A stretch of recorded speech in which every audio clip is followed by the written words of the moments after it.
Successful first-time leaders have to resolve conflicts, understand and motivate their teams, and to create a safe work environment so that their diverse team can work well together and get the job done. That's a lot of things to do for a first-time leader. While you are leading your team to success through your words, actions, and decisions, there's actually a subtlety in how you go about doing so. This is where, in order to understand the subtleties in leadership, you need to be able to be proficient in your emotional and cultural intelligence. So in this video, we're going to talk about the human traits of curiosity, empathy, and compassion, and how these three traits will allow you to be proficient and upgrade your emotional and cultural intelligence. Let's get started.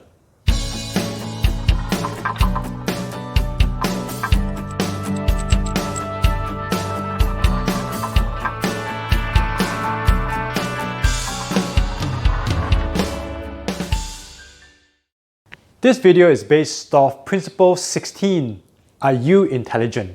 Principle 16 is part of the 30 Principles of First-Time Leadership. If you want to get your hands on a document that shows you the 30 principles, there's a link in the description below. Just click on it. So before we get started, I want to be able to frame this whole context of emotional and cultural intelligence. In the context of first-time leadership, when we talk about emotional intelligence, really is helping you as the first-time leader to be able to recognize the emotional undercurrent that flows within the relationship of your team. When it comes to cultural intelligence, it's helping you, the first-time leader, to be able to work with and relate to a diverse team. Let's talk about the first trait, curiosity.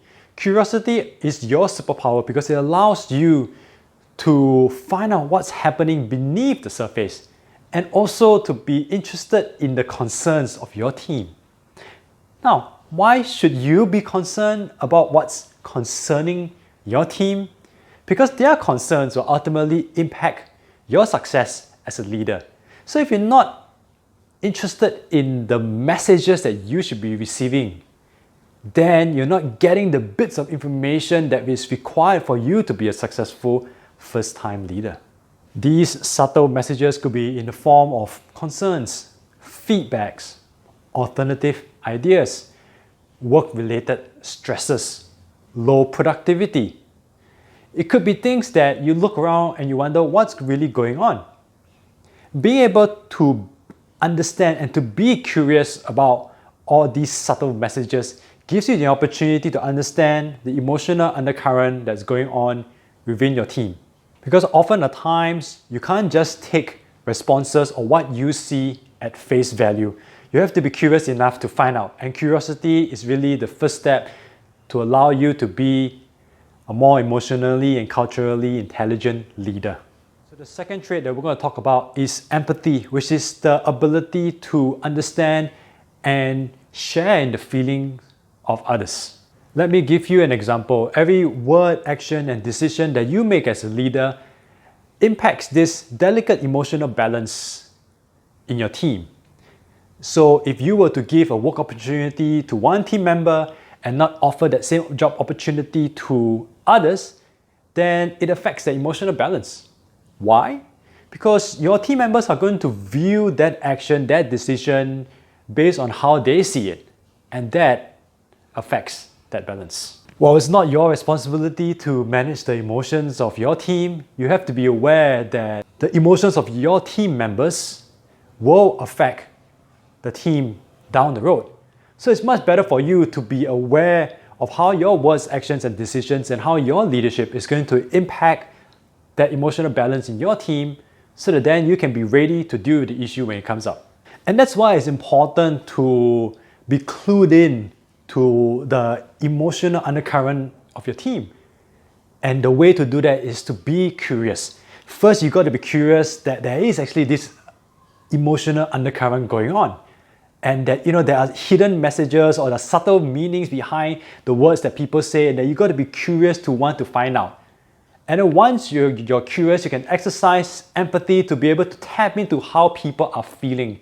And this is how you can get those critical bits of information to allow you to lead your team better to success. And the third trait that we're going to talk about is compassion, which in the context of first-time leadership is really knowing when you need to step in to help. Previously, I've talked about compassion or leading with care, which is an essential skill because in a diverse team, each team member wants to be led a little bit differently by you.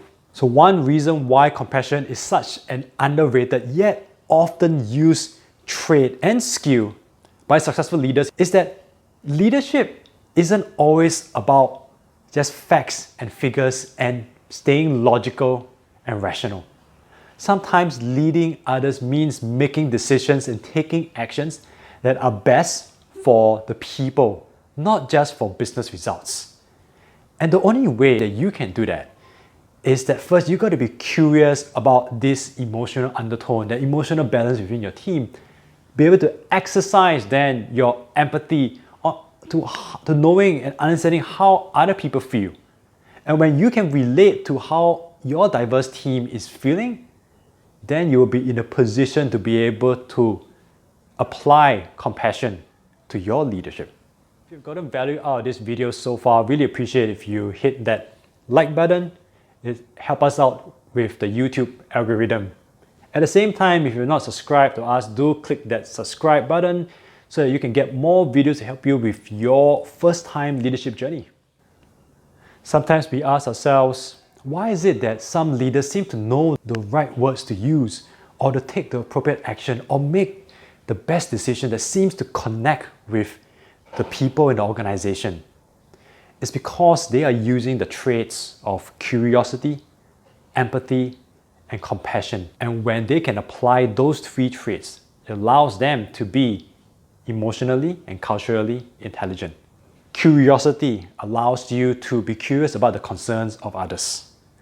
Empathy allows you to share and relate to the feelings that others have.